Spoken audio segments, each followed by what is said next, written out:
Assalamualaikum Bu Puput. Waalaikumsalam Pak. Mohon maaf mengganggu waktunya Bu Puput ya. Nggih, enggak apa-apa. Ini saya mau wawancara ini Bu, terkait dilema etika Bu. Boleh ya? Boleh, saya coba menjawab. Siap-siap Bu. Nggih. Baik Bu, gini Bu, bagaimana Ibu mengidentifikasi kasus-kasus yang merupakan dilema etika atau bujukan moral? Pertama itu biasanya kami atau saya itu melihat, mencari tahu jenis kasusnya apa gitu. Kemudian dari situ nanti kita mencari fakta-fakta dari kasus itu apa, meliputi kayak apa, yang terlibat siapa, terus penyebabnya apa, dan dari situ nanti kita tentukan cara mengatasinya bagaimana gitu. Baik Bu. Terus bagaimana Ibu menjalankan pengambilan keputusan, terutama untuk kasus-kasus jika ada dua kepentingan yang sama-sama benar?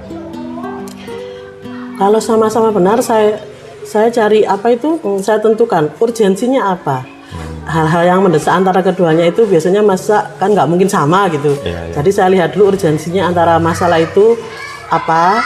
Jadi dari situ nanti kita cari alternatif pemecahan masalahnya nanti dari situ. Jadi kita lihat yang terlibat siapa, terus hal-hal yang mendesaknya bagaimana gitu. Nggih. Terus langkah-langkah atau prosedurnya yang biasa Ibu lakukan selama ini seperti apa? Ya seperti yang saya katakan tadi, misalkan satu, mencari tahu jenis kasusnya, benar atau salah itu tadi. Kemudian yang kedua, menggali informasi, jadi mencari fakta-fakta dari kasus itu. Jadi siapa yang terlibat, apa penyebabnya, dan dari situ nanti akan kita sharingkan dengan pihak-pihak yang terkait. Jadi dari situ nanti mungkin ada masukan ide-ide untuk solusinya gitu. Iya. Lantas selama ini yang paling efektif menurut Ibu dari langkah-langkah tersebut untuk pengambilan keputusannya bagaimana Bu? Yang paling efektif kalau menurut saya tentu saja itu tadi, mencari informasi. Jadi sharingnya itu tadi. Kan dari situ kan muncul ide-ide baru dari yang kita ajak sharing tadi itu. Betul. Lantas tantangannya Bu? Tantangan dalam pengambilan keputusan ini Bu? Kalau tantangan ini menurut saya loh nggih. Kalau tantangan itu dari diri saya sendiri. Karena kalau kita itu kan melihat suatu kasus, objektivitas kita kan diuji di situ ya. Betul. Jadi kita perlu sudut pandang dari orang lain. Jadi itu tantangannya mungkin dari diri kita sendiri, objektif atau tidak, tegas atau tidak, terutama sebagai pimpinan, dan keraguan-raguan kan biasa timbul itu. Jadi kita memang perlu sharing. Iya. Oke. Tantangannya jadi itu tadi Bu ya? Iya. Lantas prosedur seperti apa yang biasa Ibu jalankan sebelum mengambil keputusan? Jadi prosedur atau langkah-langkahnya selain yang disampaikan Ibu tadi? Ya tadi setelah kita gali informasi, kita cari ide-ide atau alternatif pemecahan masalahnya. Setelah dirembuk atau di-sharingkan atau dibicarakan, kita cari satu yang terbaik dari kasus itu, kira-kira apa yang bisa kita lakukan. Karena kan solusi itu juga sesuai dengan kemampuan kita. Betul. Itu kita sesuaikan. Lantas yang berikutnya Bu, adakah orang atau faktor khusus yang selama ini mempermudah atau membantu Ibu ketika mengambil keputusan? Faktor, tentu saja rekan sejawat kalau di sekolah, atau kalau kita butuhkan atau lebih apa nggih? Kalau menemui jalan buntu, ibaratnya kita bisa ke antar rekan kepala sekolah atau juga pimpinan juga bisa. Jadi faktornya ya rekan sejawat itu tadi yang terpenting. Iya Bu. Dari semua yang telah Ibu sampaikan tadi, menurut Ibu pembelajaran apa yang dapat dipetik untuk pengalaman pengambilan keputusan ini Bu? Pengambilan keputusan ini ternyata kan tidak semudah yang kita bayangkan gitu. Betul Bu. Jadi kalau pelajaran yang saya peroleh itu memang kita harus tidak memasangkan ego kita. Jadi kita tetap butuh orang lain untuk men-sharingkan suatu masalah. Jadi kita butuh sudut pandang lain untuk menentukan benar atau salah, kan kita tidak mungkin menentukan sendiri. Apalagi itu terkait orang lain. Jadi ya itu kita butuh orang lain. Gitu Intinya aja. gitu, Bu. Nggih. Oke. Terima kasih banyak Bu waktunya. Mohon maaf sudah Sama-sama. mengganggu. Nggih. Mudah-mudahan bermanfaat untuk kita semua. Amin, amin, amin. Terima kasih Bu. Nggih. Assalamualaikum. Waalaikumsalam. Assalamualaikum warahmatullahi wabarakatuh Pak Tom. Waalaikumsalam warahmatullahi wabarakatuh. Mohon maaf Pak mengganggu waktunya pagi ini. Iya, sama-sama, nggak apa-apa. Saya mau wawancara Pak Tom terkait hal-hal untuk dilema etika dan bujukan moral. Ya, ya siap, salah. Bisa Pak Tom ya? Bisa, insyaallah. Alhamdulillah. Baik, gini Pak Tom, selama ini bagaimana Bapak mengidentifikasi kasus-kasus yang terkait dengan bujukan moral atau dilema etika? Berkaitan dengan kasus-kasus bujukan moral dan dilema etika, itu kita lihat dulu jenis kasusnya, baru nanti kami akan mengidentifikasi kasus-kasus tersebut. Gitu Pak ya? Iya. Selama ini bagaimana Bapak menjalankan pengambilan keputusan di sekolah, terutama untuk kasus-kasus di mana ada dua kepentingan yang sama-sama benar atau sama-sama mengandung nilai-nilai kebajikan? Kalau ada dua kepentingan yang sama-sama benar dan mengandung dua nilai kebajikan, itu kami merasa agak sulit, tapi kami tidak menyerah begitu saja, akan kami ambil jalan tengah, yaitu kami perlu bermusyawarah dengan para Bapak Ibu guru kami. Lalu langkah-langkah atau prosedur seperti apa yang biasa Bapak lakukan? Biasanya kasus tersebut kami mengkomunikasikan dulu dengan pihak-pihak terkait, berarti guru-guru, terutama guru-guru wali kelas yang menangani anak-anak tersebut. Hal apa saja yang selama ini Anda anggap efektif dalam pengambilan keputusan pada kasus-kasus yang terkait dengan dilema etika? Kita bermusyawarah dulu dengan para guru terkait kasus tersebut, baru nanti kita akan memutuskan. Karena kita sudah tahu jenis kasus tersebut apa termasuk bujukan moral atau termasuk dilema etika.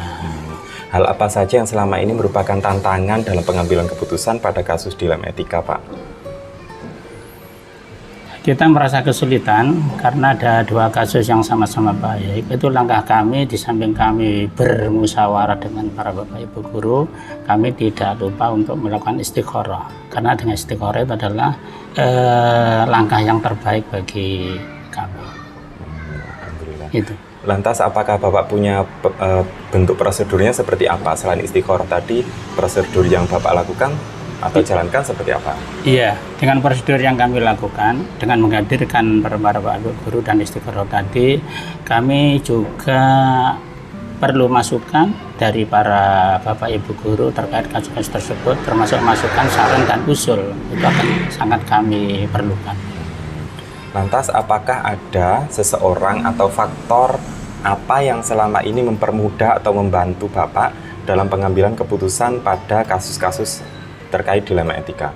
Terhadap kasus-kasus tersebut, faktor yang pertama itu kami mengutamakan musyawarah itu, dan istikharah itu yang kami utamakan. Jadi yang sangat membantu itu Pak ya? Iya. Baik, dari semua hal yang telah disampaikan tadi, pelajaran atau pembelajaran apa yang dapat Bapak petik dari pengalaman untuk mengambil keputusan tentang dilema etika?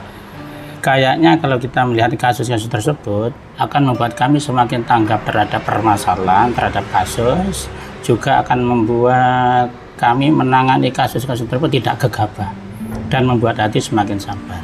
Alhamdulillah. Cukup Pak untuk wawancara hari ini. Ya. Mudah-mudahan bermanfaat untuk kita semua. Ya, amin. Terima kasih Pak. Assalamualaikum warahmatullahi wabarakatuh. Waalaikumsalam warahmatullahi wabarakatuh. Terima kasih Pak. Sama-sama.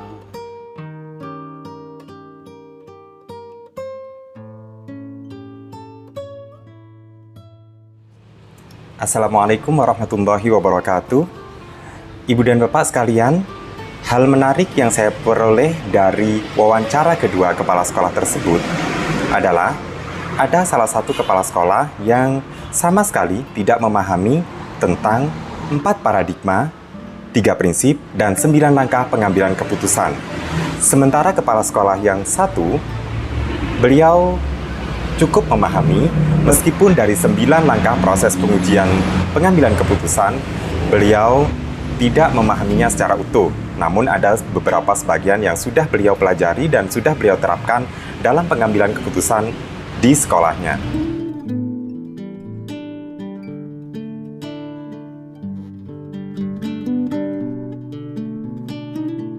Kemudian perbedaan yang sangat menonjol dari kedua kepala sekolah tersebut adalah mereka punya gaya masing-masing dalam pengambilan keputusan. Kepala sekolah yang satu menggunakan pendekatan agamis, yaitu dengan cara istikharah. Kemudian kepala sekolah yang kedua mengambil cara atau gaya dalam pengambilan keputusan, yaitu dengan menggunakan 9 prinsip pengujian pengambilan keputusan. Kemudian persamaannya, mereka sama-sama bermusyawarah, sharing kepada teman sejawat atau guru-guru yang ada di sekolah tersebut, kepada atasan, sebelum pengambilan keputusan.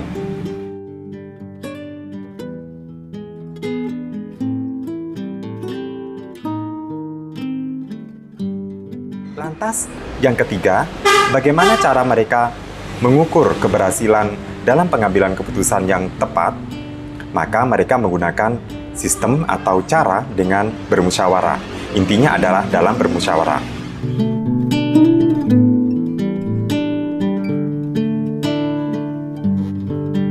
Dan apabila ada pertanyaan bagaimana saya akan menerapkan 4 paradigma, 3 prinsip, dan 9 langkah pengujian pengambilan keputusan, maka yang akan saya lakukan adalah terus menggali potensi yang ada dalam diri saya, berusaha terus-menerus untuk menerapkan 4 paradigma dan 3 prinsip, serta 9 langkah pengujian dalam pengambilan keputusan. Cara ini akan saya terus asah dalam diri saya, baik untuk menyelesaikan masalah-masalah atau kasus-kasus bersama murid-murid saya, ataupun dengan teman sejawat saya. Demikian refleksi yang bisa saya sampaikan. Semoga bermanfaat. Wassalamualaikum warahmatullahi wabarakatuh.